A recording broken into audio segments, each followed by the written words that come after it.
Kuna watu watatu hapa ambao Mwenyezi Mungu Mtume sallam amewataja, ambaye wamefanya ibada zao kwa siri, watajikuta chini ya kivuli cha Mungu siku ambayo itakuwa hamna kivuli isipokuwa kivuli chake Mwenyezi Mungu Subhanahu wa Ta'ala.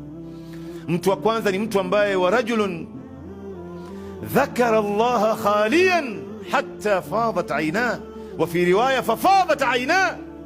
Ni mtu ambaye amemtaja Mwenyezi Mungu akiwa peke yake, ima yuko chumbani au katika sehemu, au amejifungia katika sehemu, ama yuko katika safu ya mbele kule mwisho, akawa yeye anamtaja Mungu, ima analeta dua, ama anasoma adhkar, ama anasoma Qur'an bila mtu kujua, mpaka macho yake katoa machozi.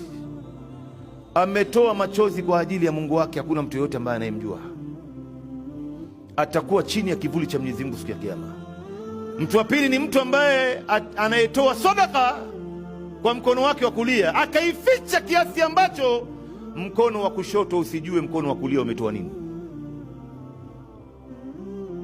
Na mtu wa tatu, Mtume sallam, katika watu ambao watakaokuwa chini ya kivuli cha Mwenyezi Mungu siku ya Kiyama kwa sababu ya matendo yao ya siri, wa rajulun da'atuhum ra'atan dhata mansibin wa jamal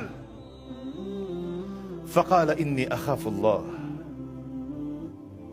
Na mtu ambaye ameitwa na mwanamke, kijana huyu ameitwa na mwanamke mrembo mwenye cheo. Unajua dhata mansibin, wanasema wanazuoni, urembo wake huyu mwanamke imempatia cheo mbele ya wanaume. Unajua mwanamke anapokuwa mrembo anakuwa na thamani mbele ya wanaume.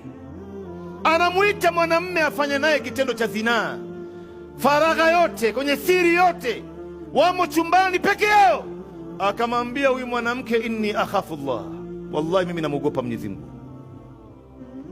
Atakwenda kujikuta chini ya kivuli cha Mwenyezi Mungu siku ya Kiyama, siku ambayo itakuwa hamna kivuli isipokuwa kivuli chake Mwenyezi Mungu.